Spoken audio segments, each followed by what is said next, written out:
بسم اللہ الرحمن الرحیم۔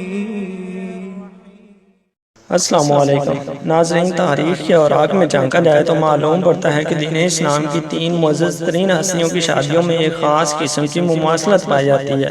اول پیغمبر خدا حضرت محمد صلی اللہ علیہ وسلم کی ام المؤمنین حضرت خدیجہ رضی اللہ تعالیٰ عنہ سے شادی کہ جب تک آپ رسول خدا کی نکاح میں رہیں اللہ کے نبی نے دوسرا نکاح نہ فرمایا۔ دوم حضرت علی مرتضیٰ رضی اللہ تعالیٰ عنہ کی شادی کہ جب تک سیدہ خاتون جنت حضرت فاطمہ رضی اللہ تعالیٰ عنہ آپ کے نکاح میں رہیں آپ نے بھی دوسرا نکاح نہ فرمایا۔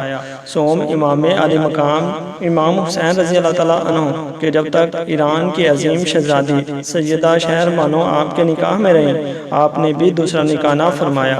امام حسین رضی اللہ تعالیٰ عنہ کی شادیوں اور اولاد کو لے کر بہت سی روایات زیر گردش ہیں جن پر بحث ایک الگ موضوع ہے، مگر اہل سنت اور اہل تشیع اور دیگر تمام مکاتب فکر کے علماء اس بات پر اتفاق رکھتے ہیں کہ شہزادی ایران سیدہ شہر بانو امام علی مقام کی شریک حیات تھی۔ ہم آج کی ویڈیو میں خصوصیت کے ساتھ سیدہ شہر بانو کی امام علی مقام کے ساتھ شادی کا تذکرہ کریں گے، کیونکہ ان کے بارے میں مشہور ہے کہ آپ حضرت امام زین العابدین رضی اللہ تعالیٰ عنہ کی والدہ تھیں۔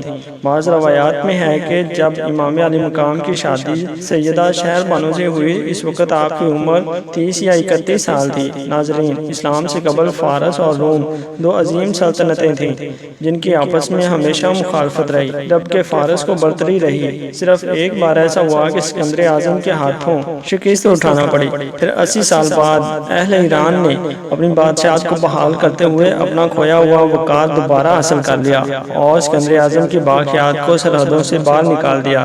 اس کے بعد ان کے عظیم سپوت اردشیر نے روم پر چڑھائی کر کے اہل ایران کی جانب سے حساب بھی برابر کر دیا۔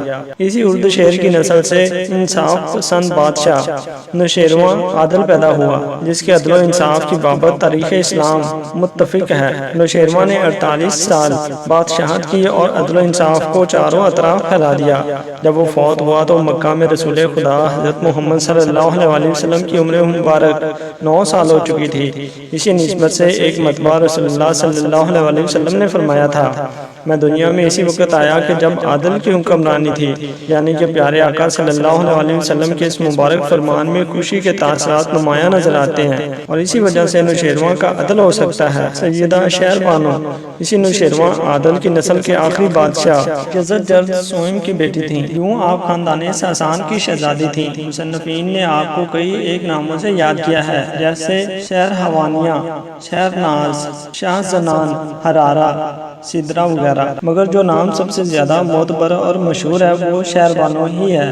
آپ کے والد جزد اپنی ہی حکومت کے ایک علاقے کے حاکم حاموی کے ہاتھوں ہلاک ہو گئے، تو اس کا خاندان اور وفادار سپاہ کا دستہ صوبہ استخر میں آ کر مقیم ہو گیا، جو شروع ہی سے خاندان کا مضبوط مرکز رہا۔ 33 ہجری میں اسی صوبے کے ایک شخص نے مسلمانوں کے خلاف شدید بغاوت کا اعلان کر دیا، جس کو دبانے کے لیے عبداللہ بن عامر رضی اللہ تعالیٰ عنہ کے حکم پر اس بغاوت کو کچل دیا گیا۔ شہزادی شہر بانو بھی اسی صوبے میں موجود تھیں۔ 34 ہجری کے آخر میں آپ کی والدہ یعنی ملکہ فارس کی موت ہو گئی تو آپ اپنے خاندان کی واحد خاتون باقی رہ گئیں۔ شہزادی شہر بانو صدمہ برداشت نہ کر سکیں اور غم سے نڈال ہو گئیں۔ ایک شب کے شہزادی محو خواب تھیں۔ سیدہ فاطمہ رضی اللہ تعالیٰ عنہ خواب میں تشریف لائیں اور تسلی و تشفی دیتے ہوئے فرمایا، بیٹی تم پریشان نہ ہو، تمہارے اس قلعہ پر اسلامی سپاہ کا دستہ حملہ کرے گا، تمہیں کوئی نقصان نہیں پہنچا سکتا۔ وہ لوگ تمہیں مدینہ روانہ کر دیں گے جہاں تمہارا نکاح میرے فرزند حسین رضی اللہ تعالیٰ عنہ سے ہوگا۔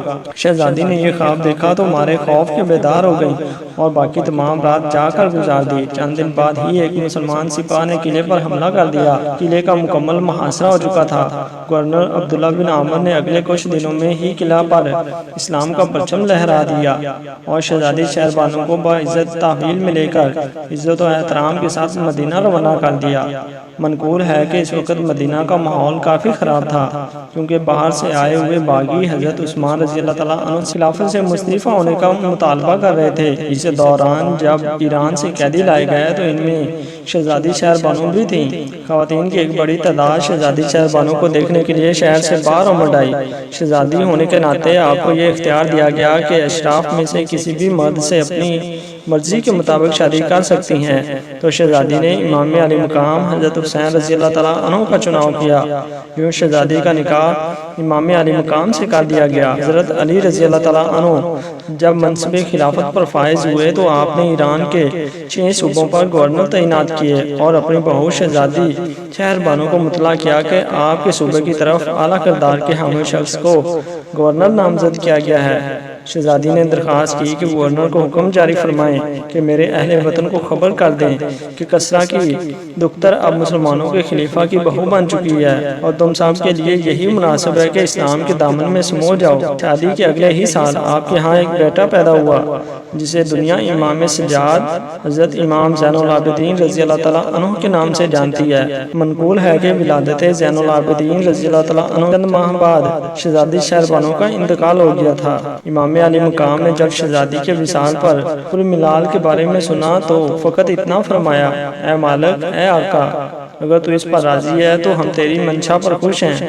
چنانچہ آپ نے خود شہزادی کا جنازہ پڑھایا اور اپنے مبارک ہاتھوں سے اپنی والدہ ماجدہ کے پہلو میں مدفن کیا۔ تاہم کچھ روایات یہ بھی ہیں کہ آپ کا مزار ایران کے تاریخی شہر رے میں ہے۔ ناظرین، حضرت امام حسین رضی اللہ تعالیٰ عنہ کی شہر بانو سے شادی کو لے کر اور آپ کی اولاد سے متعلق مورخین میں شدید اختلاف پایا جاتا ہے۔ تاہم شادی کے حالات کا تذکرہ بہت کم مورخین نے کیا ہے، ان میں زیادہ تعداد اہل تشیعوں کی ہے۔ ہم اسی پر اکتفا کرنا مناسب خیال کرتے ہیں اور دعا کرتے ہیں کہ اللہ پاک ہمیں صحابہ اور اہل بیت کے معاملے میں کسی بھی قسم کی گستاخی سے اپنی پناہ میں رکھے۔